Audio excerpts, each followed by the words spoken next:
Welcome back to Streamline Entertainment. It is Marvin speaking.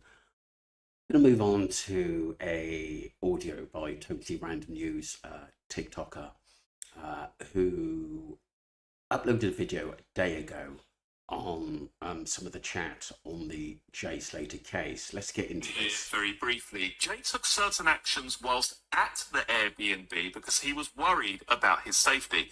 Now, those certain actions, they can only be sending a text message or making a phone call to a friend, can't it, realistically?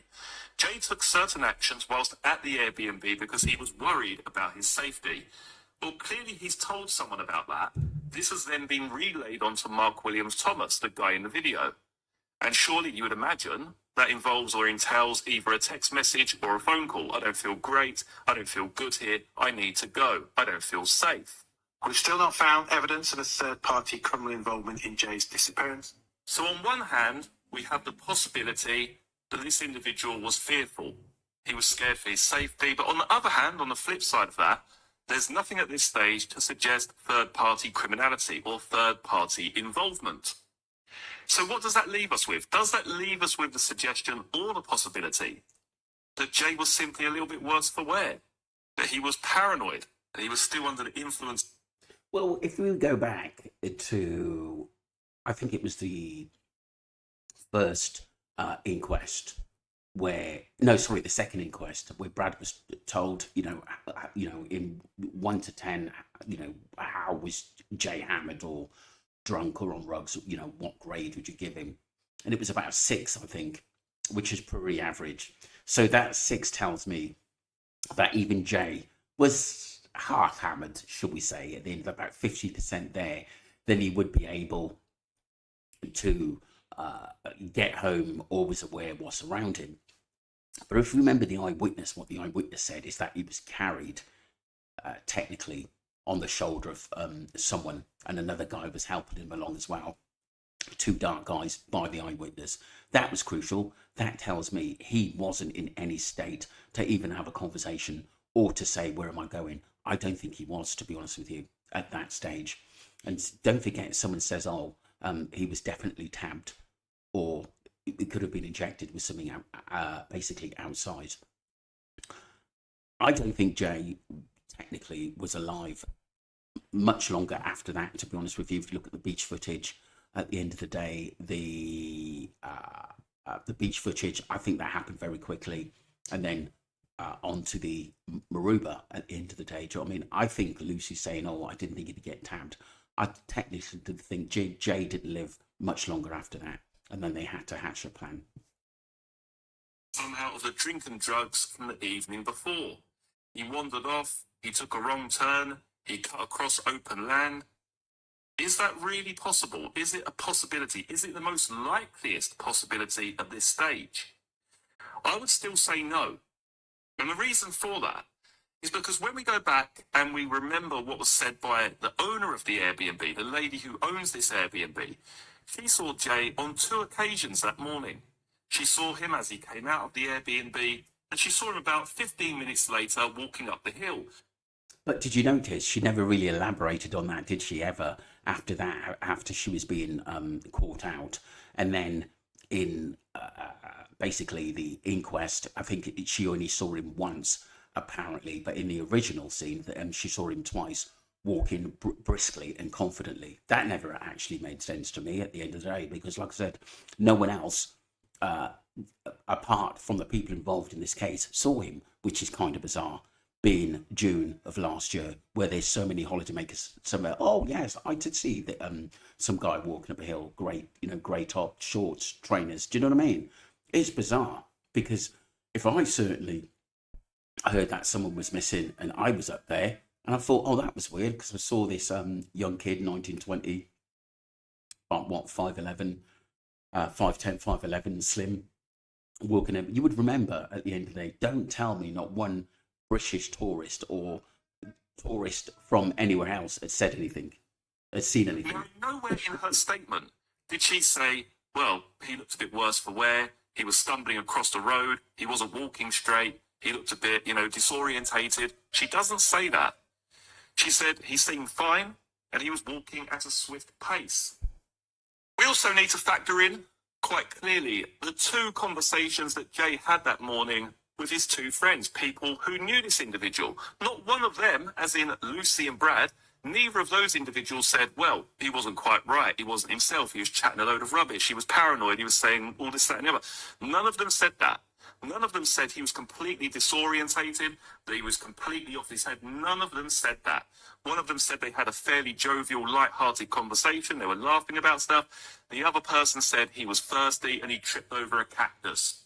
They had to play it down, people. They had to play it down that Jay was an accident waiting to happen. This is how they played it. And if there's more than one person saying it, like your Brad, Brandon, Lucy as well, basically saying that he was playing up and pranking around and stuff like that, some people are going to go with that at the end of the day. And like I said, but like I said, the coroner's court is probably thinking, well, we've got all this information from the Guardia Civil who says Jay, but I believe the Guardia Civil always believed this was rogue related and a serious crime and just wanted to play it down. There's absolutely nothing to suggest that Jay was in such a poor frame of mind or such a poor state of mind that he was imagining what was taking place around him, that he was having some sort of attack of paranoia. There's nothing at all to suggest that. There's nothing to back that up. As I said in yesterday's video, the important thing here is where Jay went and why he chose that direction. It's his behaviour upon leaving the property and what happened next. That gives you the clue as to what has happened inside the Airbnb, because at this point there are, as I said yesterday, a multitude of possibilities as to what took place inside that Airbnb rental. We simply don't know.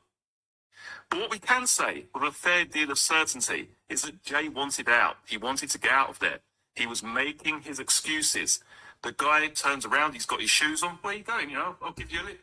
Yeah, but it's a perfect story to say, look, he might have taken something, he might have robbed Rocky.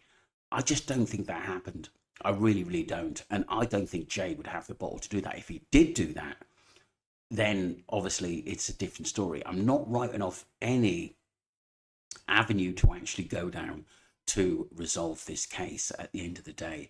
But like I said, if he was working for them and he was told, you know, is that a clue? Maybe from Air, he told him to go into Rocky's room to get a charger. But why would you go into a complete stranger's room to get a charger? That just doesn't make sense to me. And really, with Rocky, if he had rugs on him or on the side, really keep stuff on the side, I just don't think so. I think they'd be locked away somewhere. I really, really do. No, that's all right. He wanted to go. And in my opinion, he didn't want to be found. And that doesn't mean he doesn't want to be found by the whole entire world. He doesn't want to be found by the people at the Airbnb, for whatever reason.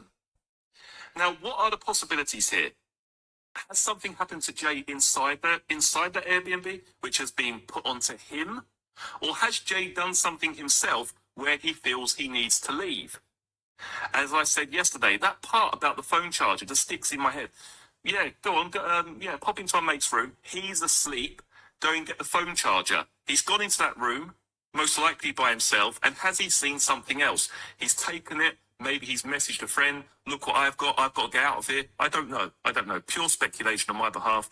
I'm just trying to work out why he's been so keen to leave that property and then not go anywhere near it afterwards. Because the impression you get when you look at the route he took after leaving the Airbnb, it's almost as if he goes up the hill and then he cuts off and he's trying to go around it. He doesn't want to go back down the hill past the Airbnb. That's my own interpretation. But he's gone up the hill and he thinks, right, I'm not getting anywhere up here. I'm going to cut across. Okay. That was the end of that, people, at the end of the day. Totally random news. And it was just my reaction video on it. I mean, this is going to keep coming up at the end of the day. But like point one, why didn't basically the Airbnb lady basically turn around and not talk to Warren or Warren's son? That never made sense to me. That was really, really, really strange. Also, why was Roman always in the background? That was always dodgy to me and didn't really say anything. and he just seemed like the one that was just making sure nothing really came on top. That was weird.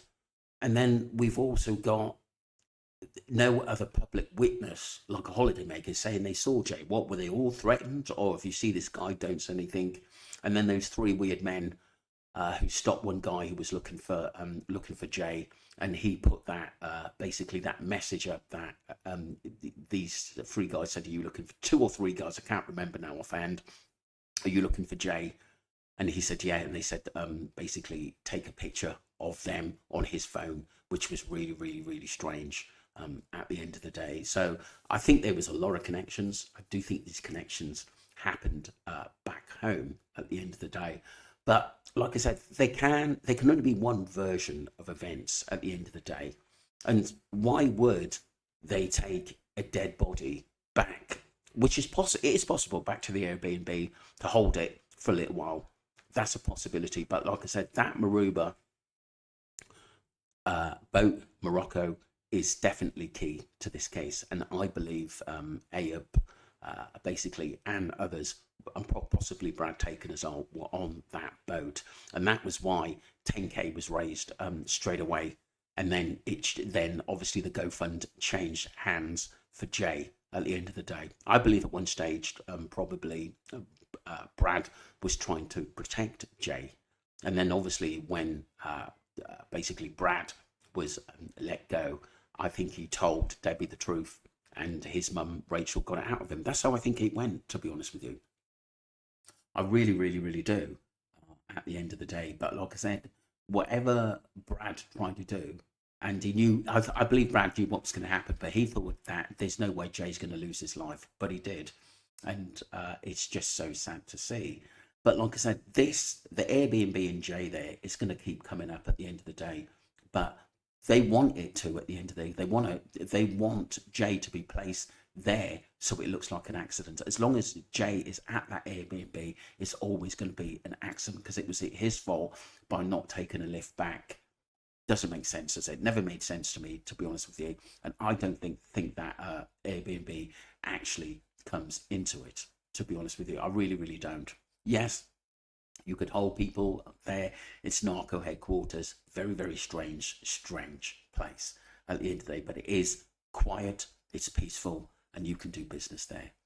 And I believe, like, Lucy's been there multiple times as well. And like Duncan said, they all know each other. And sometimes these meetups, that Aberdeen meetup, I do think it was true. I really do think it is true. And I think this case is very, very more money orientated. And I do think people are going to get more pissed off than they were the first time, because so much more will come out in this case. And it's certainly not over, people. Don't forget to subscribe to Streamline Entertainment and follow the channel. Appreciate you.